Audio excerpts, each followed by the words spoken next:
오늘 주시는 말씀 사도행전 15장 36절부터 41절까지 저와 여러분이 한 절씩 교독하고 마지막 끝절은 함께 봉독하겠습니다. 사도행전 15장 36절입니다.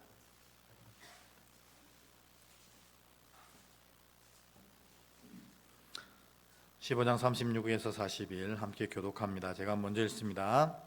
며칠 후에 바울이 바나바더러 말하되 우리가 주의 말씀을 전한 각 성으로 다시 가서 형제들이 어떠한가 방문하라 하고,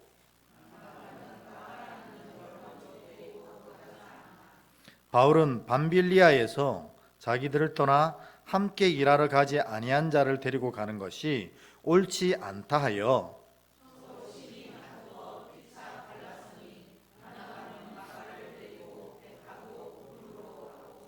바울은 신라를 택한 후에 형제들에게 주의 은혜의 부탁함을 받고 떠나 수리아와 길리기아로 다니며 교회들을 견고하게 하니라. 아멘. 하나님은 지금도 살아계셔서 역사하고 계십니다. 문제는 우리가 그걸 느끼지 못한다고 하나님 살아계심을 이제 무시하며 살기 때문인 것 같습니다. 하나님의 살아계심을 인정하는 자에게는 하나님의 살아계심의 역사가 지금 이 순간에도 나타나게 될 줄 믿습니다. 오늘 이 말씀이 살아계신 하나님의 말씀입니다. 그래서 이것을 살아계신 하나님의 말씀으로 받을 때에 그들 가운데 하나님의 살아계심이 또 증명되어지는 것입니다. 오늘 이제 사도행전 강해로 오래간만에 다시 돌아왔습니다. 제가 설교 노트를 보니 작년 12월까지 하고 잠시 쉬었다가 여러 가지 주제 설교를 하고 다시 사도행전 강해로 돌아오게 되었습니다. 이 말씀을 통해서 또 하나님의 놀라운 은혜가 우리에게 함께하길 기도합니다. 그런데 오늘 핵심을 보면 주제가 인간의 어리석음을 뚫고라는 것입니다. 그러니까 이게 무슨 말인지 또 이렇게 어떤 일이 일어나는지 유심히 좀 살펴보도록 하겠습니다. 성경에 보면 여러분 우리가 볼 때 참 아름다운 부분이 성경에 기록되어 있는 것들도 참 많아요. 그러니까 하나님이 얼마나 신실하시고 또 자녀를 얼마나 사랑하시는지 이에 대한 내용들을 기록한 부분도 많고, 또 하나님을 정말로 신실함으로 섬기며 찬양하는 사람들의 기록들이 아름답게 기록되어 있는 것들을 많이 보게 됩니다. 참 성경답다 하는 생각을 하게 돼요. 그런데 보면은 성경에 왜 이런 게 기록되었을까 하는 것들도 기록된 것을 많이 봅니다. 여러분 입에 담기도 어렵지만 구약 성경 같은 데 보면은 정말 인간의 더럽고 추악한 죄들이 낱낱이 기록된 것들을 구약 성경에 보게 됩니다. 어머니를 취하는 아들이라든지 하여튼 이게 왜 성경에 들어와 있지? 하는 것들이 성경에 기록이 되어 있어요. 근데 그것을 기록하신 하나님의 이유와 뜻이 있다는 것입니다. 그래서 오늘 이 본문도, 오늘 우리가 읽었던 이 본문도 사실은 저의 마음 같았으면 성경에 좀 뺐으면 어떨까 하는 생각이 들어요. 왜 그러냐면 우리가 정말 초대교회를 아름답게 이끌어갔던 두 분의 사도, 두 분의 지도자, 정말 존경스러운 목회자 두 분이 있었어요. 바울과 바나바였고, 또 이들은 초대교회 선교사로서 땅끝까지 복음을 전하는데 모든 일을 다 했다고 해도 과언이 아닐 만큼 놀라운 일을 하신 선교사이기도 합니다. 그런데 이 두 분이 심하게 다투고 갈라서 버립니다. 사실 이게 중요한가? 이거 그냥 성경에 덮어놓고 있어도 되지 않을까? 하지만 성경은 이걸 분명히 기록해 놓고 있어요. 왜 그럴까? 왜 이걸 기록해 놓으셨을까? 이거를 아는 게 바로 오늘 은혜의 핵심이라는 것입니다. 이야기의 발단은 어디에 있냐면 배경을 조금 알아야 이 이야기의 발단을 알 수 있습니다. 왜냐하면 그 당시에 사실 최초의 교회는 예루살렘 교회잖아요. 마가의 다락방에 성령이 임하면서 그곳에 놀라운 하나님의 역사가 나타나고 교회가 만들어졌습니다. 이거 예루살렘 교회고 1호 교회입니다. 그래서 이 교회가 복음을 유대인들에게 온전히 전하면서 교회가 교회다워진 모습을 갖추기 시작했는데, 이제 그 예루살렘 중심 교회에서 이제 그 교회의 중심이 안디옥으로 옮겨가게 됩니다. 안디옥 교회는 이방 교회였어요. 근데 이 이방인들이 예수를 믿고 하나님을 섬겨 나아가는 것이 예루살렘 교회와는 비교할 수 없을 정도로 멋있고 아름답게 선교해 나가는 겁니다. 그래서 이 안디옥 교회가 아름답게 세워지면서 구제와 선교에 열심을 내기 시작했어요. 그래서 오히려 예루살렘 교회가 힘들다는 소리를 듣고 안디옥 교회에서 예루살렘 교회를 위해 끊임없이 선교 헌금을 지원합니다. 그리고 이 바울과 바나바를 선교사로 세워서 땅끝까지 복음을 전하라는 예수 그리스도의 명령을 지켜가는 아름다운 교회 모양을 갖춰가기 시작합니다. 그래서 실제적으로 교회는 예루살렘 교회로부터 시작했지만 이 교회가 아름답게 자리한 것은 안디옥 교회라고 해도 과언이 아닐 정도였어요.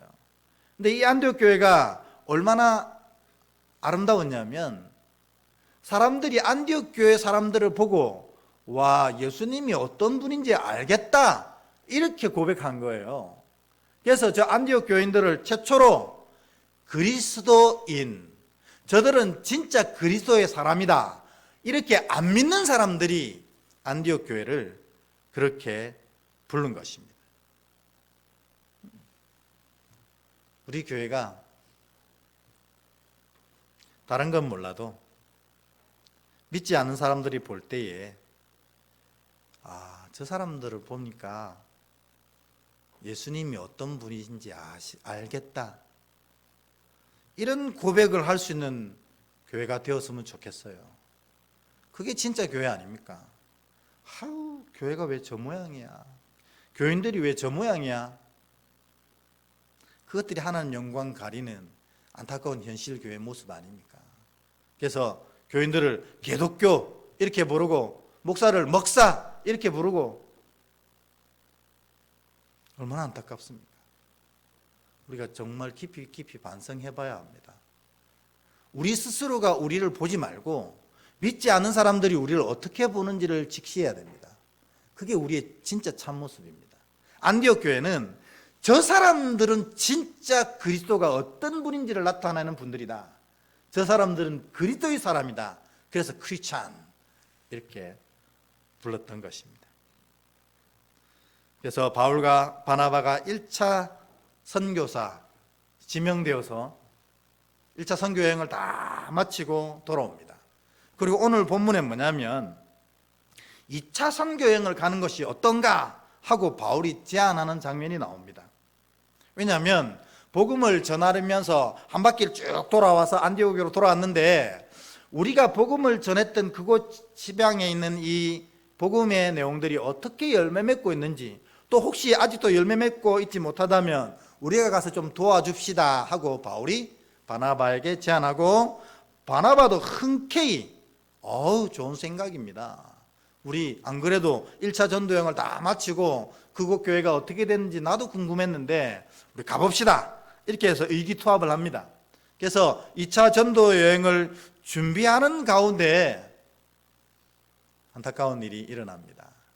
바울과 바나바가 크게 오늘 본문에 보면 심하게 다투어가지고 아예 등을 지게 되는 사건이 발생되는 겁니다. 그 이유가 뭐냐면 이 마가 요한이라는 사람 때문이었어요. 마가 요한은 이 바나바의 조카입니다. 그래서 1차 전도 여행에 참여했던 사람입니다. 근데 그 1차 전도 여행을 다 완수하지 못하고 중간에 돌아와 버립니다. 그러니까 바나바가 생각할 때 처음 1차 전도 여행에 실패한 마가 요한이 마음에 걸리니 그를 다시고 데리고 가서 그의 믿음도 회복시키고 그의 마음도 회복시키자 하는 삼촌의 마음이 있었나 봐요. 근데 바울이 거절합니다. 그게 36절부터 우리 38절까지 나와 있는 말씀입니다. 우리 이 말씀 먼저 한번 읽고 얘기해 볼까요? 같이 읽습니다. 시작. 며칠 후에 바울이 바나바더러 말하되 우리가 주의 말씀을 전한 각성으로 다시 가서 형제들이 어떠한가 방문하자 하고 바나바는 마가라 하는 요한도 데리고 가고자 하나 바울은 밤빌리아에서 자기를 떠나 함께 일하러 가지 아니한 자를 데리고 가는 것이 옳지 않다 하여 라고 되어 있습니다. 그래서 40절에 보면 피차 심하게 다투고 갈라서게 되어서 결국 보통 이 바나바라는 이 별명이잖아요. 이 바나바의 성격이 얼마나 온유한지 그의 이름이 위로자였습니다. 이게 바나바잖아요. 그런데 이때만큼은 바나바가 이상하게 바울에게 크게 화를 냅니다. 그리고 자신의 평소 행동답지 않게 아예 갈라서서 당신이 싫다면 내가 데려가겠소 하고 바나바가 마가 요한을 데리고 구보로로 떠나버립니다. 할 수 없어 바울은 실라를 택해서 혼자 갈 수는 없으니까 실라를 택해서 선교 여행을 떠납니다. 여러분 이 상황이 교회 안디옥 교회 앞에 일어났는데 이 안디옥 교회인들이 이걸 다 지켜보고 있잖아요. 그들의 마음이 어땠을까 싶습니다. 다 이유가 있겠지만 교회 앞에서 이와 같은 일을 행하는 것은 옳지 않지 않습니까? 믿음은 하나님 나라를 완성하는 것이고 두 번째는 교회의 덕을 세우는 것인데 뭐 그게 중요하다고 교회 앞에서 그렇게 소리를 지르고 교회가 안타까움으로 이렇게 두 사람을 바라보게 하는 것입니까? 그 이유가 무엇이든지 바울과 바나바는 명백하게 잘못한 것이 틀림없습니다. 그런데 먼저 이제 다음 얘기로 들어가기 전에요. 이 마가 요한이란 자는 왜 1차 전도 여행을 완수하지 못했을까 하는 여러 가지 의견이 있어요. 왜냐하면 본문에는 그게 정확한 이유가 드러나지 않거든요. 그래서 오늘 바울이 마가 요한을 데리러 가지 못했던 이유에 대해서 바나바에게 얘기했던 부분을 한번 읽어보고 힌트를 좀 얻어보려고 합니다. 38절 우리 같이 한번 읽어볼까요? 시작. 바울은 밤빌리아에서 자기들을 떠나 함께 일하러 가지 아니한 자를 데리고 가는 것이 옳지 않다 하여 라고 되어 있습니다. 그러니까 마가 요한이 처음에는 바울과 바나바와 함께 선교여행을 잘 갔는데 밤빌리아라는 곳에 딱 도착하자마자 그의 마음이 연약해지고 다시 고향으로 돌아가 버렸다는 겁니다. 그래서 밤빌리아가 어딘데 이럴까 살펴보니까 밤빌리아는 우리나라로 따지면 태백산맥 있는 동네입니다. 그러니까 큰 산맥이 앞에 있는 동네가 밤빌리아였어요.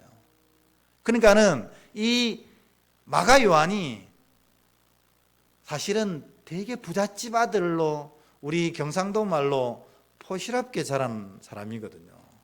왜냐하면 초대교회가 시작된 예루살렘 교회의 모토가 어디입니까? 마가의 다락방이거든요. 근데 그 마가의 다락방에 몇 명이 앉아서 기도했었습니까? 120명이 앉아서 기도하고 있던 큰 다락방이었습니다. 여러분, 다락방이 그 정도면 이 마가 자체의 집의 저택은 얼마나 컸겠습니까? 그러니까 마가 요한은 부잣집 아들로 우리로 치면 포시랍게 자랐던 사람입니다. 그런데 그의 삼촌 바나바가 믿음으로 열심히 있으니까 그를 쫓아서 선교여행을 오긴 왔는데 밤빌리아에 딱 도착하고 보니까 저 산을 넘어야 된다 하는 겁니다. 그냥 산 하나가 아니고 산맥을, 태백산맥 같은 것을 넘어가야 되는 거예요. 마가 요한이 자신이 없었어요. 삼촌, 나는 못하겠어요 하고 돌아갔다고 얘기합니다. 그래서 오늘 바울이 밤빌리아 사건을 다시 한번 얘기하는 겁니다. 우리 선교여행 2차 가면 또 그곳을 가게 될 텐데, 또 밤빌리아에서 돌아가면 우리 이 믿음의 여정들이 얼마나 큰 타격이 있겠소? 안 됩니다. 이게 많은 학자들이 얘기하는 첫 번째 이유가 아닐까, 그렇게 얘기하고 있습니다. 두 번째 이유도 있습니다. 뭐냐면 바나바가 안디옥 교회 초대 담임이었어요. 그런데 이 바나바가 이제 구제와 선교를 행하면서 선교사를 뽑아야겠습니다 할 때 제일 먼저 선교사로 뽑은 사람이 누구냐? 바나바였어요. 담임 목사님이 선교사로 나간 거예요. 그리고 두 번째로 바울이 뽑혔습니다. 그래서 바울과 바나바가 1차 선교여행의 선교사로 안디옥 파송교회 선교사가 되어서 출발하게 되는데, 갈 때는 바나바가 리더였는데 선교여행을 가다 보니까 바울이 리더가 된 거예요. 왜냐하면 이게 뭐 바울이 똑똑한 것도 있지만 성격상 그래요. 바울은 일중심 사람이어서 어떤 일을 할 때 처음부터 끝까지 이가 딱 맞아 떨어져야지 속이 편한 사람이었거든요. 그러니까는 일이 미정적되는 걸 보지 못해요. 어디 가서든지 열심을 내어서 진행하다 보니 바울이 리더의 자리에 올라간 겁니다. 바나바는 어떤 사람이냐면 사람 중심 사람이었어요. 그러니까 사람을 세워가는 일들을 되게 기뻐했는데 바울이 이렇게 자기 자리를 딱 찾아가니까 너무 기쁜 거예요. 그러니까 바나바가 일부러 뒤로 탁 빠져줍니다. 그래가지고 이 선교여행 때 보면은 처음에는 바나바와 바울이 출발했다가 나중에는 바울과 바나바가 선교여행을 이끌어가는 것을 보게 됩니다. 성경에도 순서가 굉장히 중요한 거거든요. 근데 바나바는 바울이 이렇게 리더가 딱 되어지고 선교여행 앞장서는 걸 보고 되게 기뻤는데, 조카 마가 요한은 이게 별론 거예요. 삼촌이 담임 목사였고 이 선교여행의 리더였고 그리고 나이도 훨씬 많은데 저 바울은 언제적 바울이라고 저렇게 리더처럼 행동하는가. 그래가지고 요게 마음에 들지 않아서 돌아갔다 하는 설도 있습니다. 대부분 성경 전체를 보면 첫 번째 이유가 더 옳다 이렇게 얘기를 하고 있어요. 워낙에 곱게 자란 아이라 이 밤빌리아 산맥을 못 넘은 거예요. 그러니까 아예 지레 겁먹고 도망갔다 이렇게 생각을 하고 있습니다. 어쨌든 그 일 때문에 바울과 바나바가 크게 충돌하게 됩니다. 이 모습을 가만히 안디옥 교회가 지켜보면서 얼마나 마음을 졸였겠어요. 결국 두 사람이 갈라서서 가게 되는 걸 볼 때 안디옥 교회는 누구의 편을 들었겠습니까? 오늘 본문을 읽어보면요, 바울의 편을 들었습니다.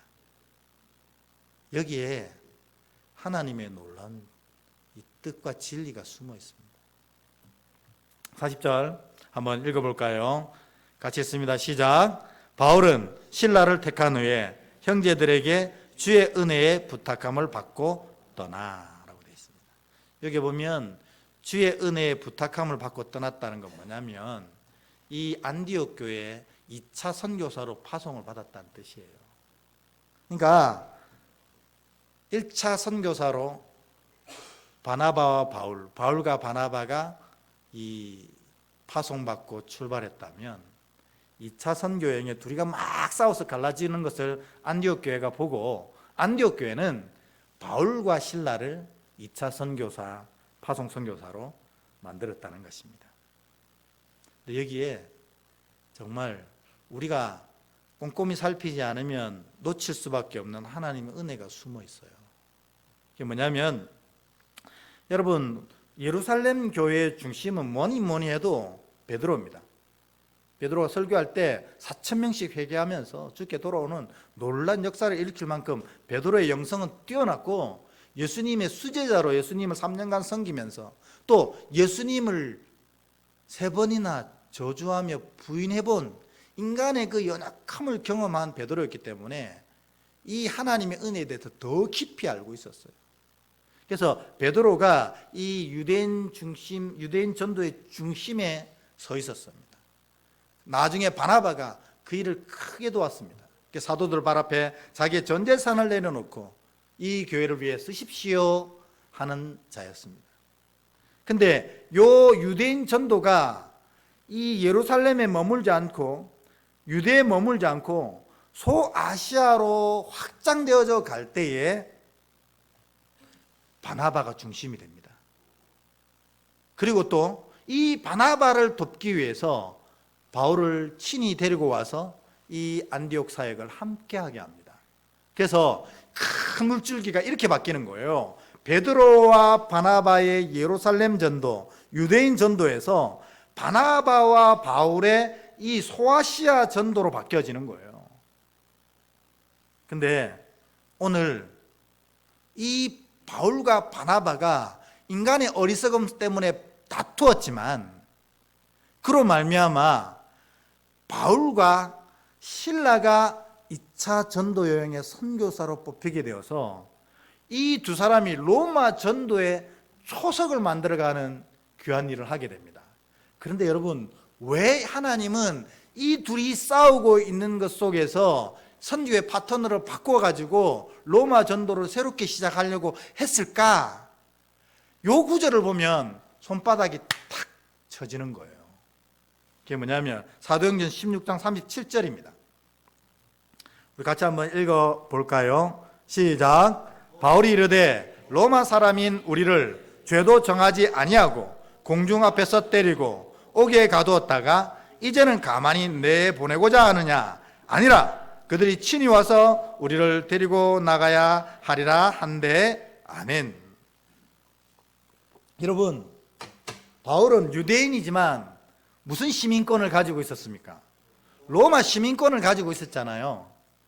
이 로마 시민권이라는 것은 황제만이 그를 재판할 수 있고 황제만이 그를 벌할 수 있는 치의 법권을 가지고 있다는 뜻이거든요. 그래서 하나님이 이제 유대 선교에서 소아시아 선교, 그리고 이제는 로마 선교. 왜 로마 선교가 중요하냐면 로마가 선교되어지면서 로마가 당시에 모든 세상을 지배하던 나라였잖아요. 전 세계의 땅끝까지 복음을 전하는 교두보로 삼으시려는 거예요.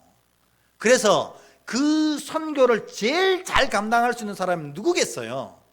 로마 시민이 가능하다는 겁니다.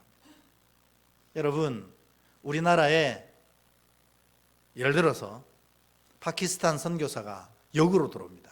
그래서 파키스탄인이 돌아다니면서 복음을 전합니다. 예수 믿으세요? 예수 믿으세요? 이게 쉽겠습니까? 아니면 한국인인데 돌아다니면서 복음을 전하는 게 쉽겠습니까? 말하면 뭐 하겠어요? 당연히 한국인이 훨씬 유리하죠.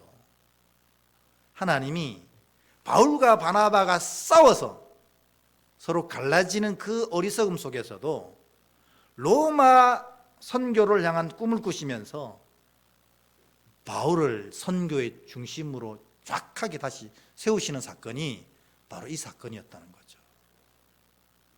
그러니까 인간의 어리석음을 뚫고 하나님의 역사가 진행되어지는 것을 우리가 이를 통해서 잘 알 수 있는 것입니다. 근데 이것뿐만 아니라 오늘 사도행전 16장 37절에 보면 바울이 우리가 로마 시민인 건 다 알았어요. 근데 오늘 고백에 보면 우리가 로마인이다 이렇게 얘기하는 거예요. 내가 로마인이다가 아니고 우리가 로마인이라는 거예요. 그 말은 실라 또한 로마 시민이었다는 겁니다. 그러니까 여러분 막 소름 돋지 않습니까? 인간들이 서로 마가 요한이라는 문제 때문에 다투고 갈라지고 있을 때에도 하나님은 그 인간의 어리석음 속에서 저 로마 선교를 꿈꾸시면서 로마 선교사들을 뽑아가고 계신 거예요. 그래서 바울을 뽑고 바울이 실라를 택하게 한 겁니다. 둘 다 로마 시민이었습니다. 그러니까 이 두 사람을 통해서 로마 전도에 최적화된 선교 파트너를 만들게 되었고, 그래서 로마가 이를 통해서 복음이 전해져서 땅끝까지 복음을 전하는 이 중심된 계기가 되는 일이 일어나게 된 것입니다. 그야말로 인간의 어리석음을 뚫고 하나님의 역사가 펼쳐지고 있는 것입니다.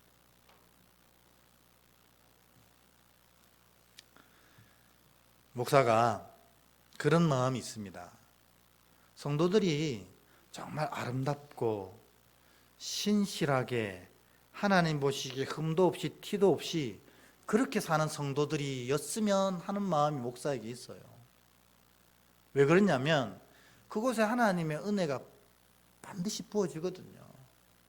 그래서 여러분들이 한 명도 빠짐없이 하나님 보기에 아름답게 사셔서 하나님이 그런 자에게 베푸시는 놀라운 은혜를 다 누렸으면 좋겠다 하는 마음으로 목사의 입술에는 매일 잔소리가 담겨지거든요.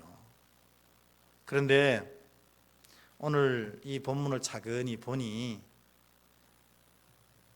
그러지 않아도 될 것 같습니다.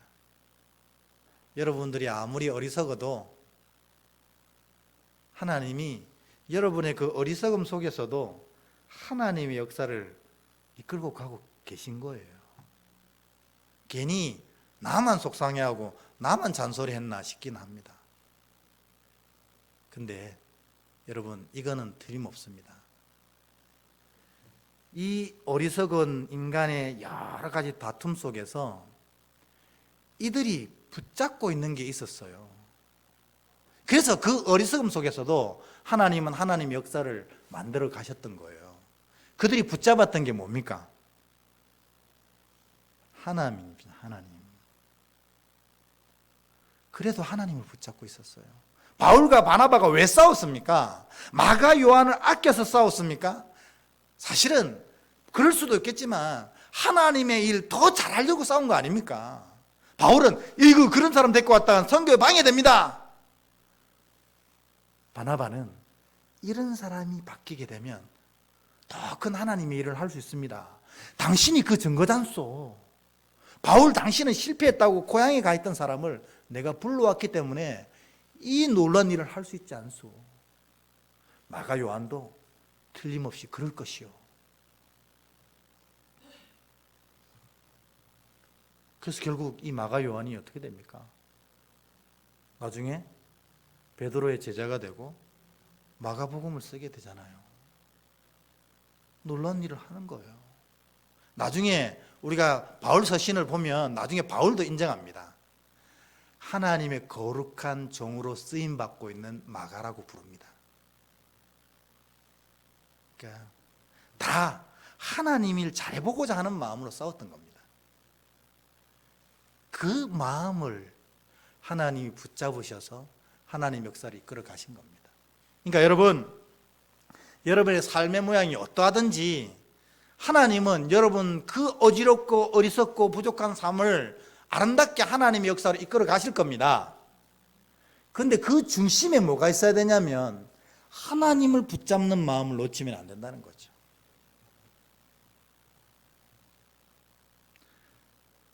그 하나님을 향한 마음만 놓치지 않으면 우리가 너무너무 사랑하는 말씀이 완성되는 거 아닙니까?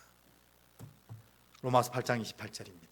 같이 읽습니다. 시작. 우리가 알거니와 하나님을 사랑하는 자, 곧 그의 뜻대로 부르심을 입은 자들에게는 모든 것이 합력하여 선을 이루느니라. 아멘. 하나님을 붙잡고 있는 사람은, 하나님을 사랑하는 사람은 하나님께서 그의 삶의 모양이 어떠하든 다 합력해서 선으로 바꾸어 가신다는 것입니다.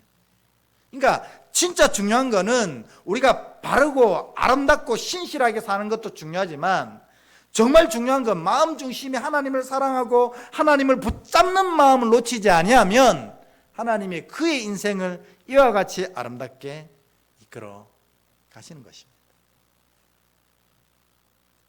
그래서 결국 선교는 어떻게 됐습니까? 41절에 보면 수리아와 길리기아로 다니며 교회들을 견고하게 하였다고 되어 있지 않습니까? 인간 세상의 어지러움 가운데서도 하나님은 전혀 개의치 아니하시고 역사를 완성해 가시는 것입니다. 그러므로 여러분, 이 구절을 절대로 잊지 마시고 오늘 마음판에 새기시면 좋겠어요.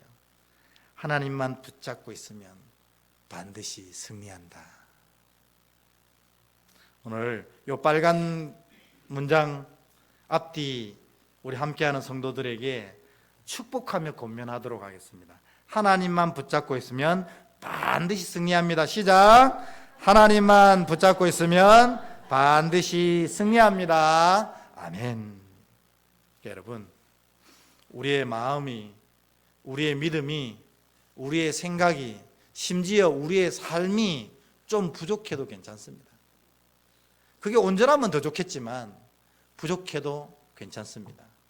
근데 정말 놓치지 말아야 될 건 뭐냐? 그 마음으로 하나님을 붙잡고 있음. 이걸 놓치면 안 된다는 거죠. 왜냐하면 그렇게 붙잡고 있으면 하나님이 결국 그의 인생을 승리케 하신다. 완성해 가시더라.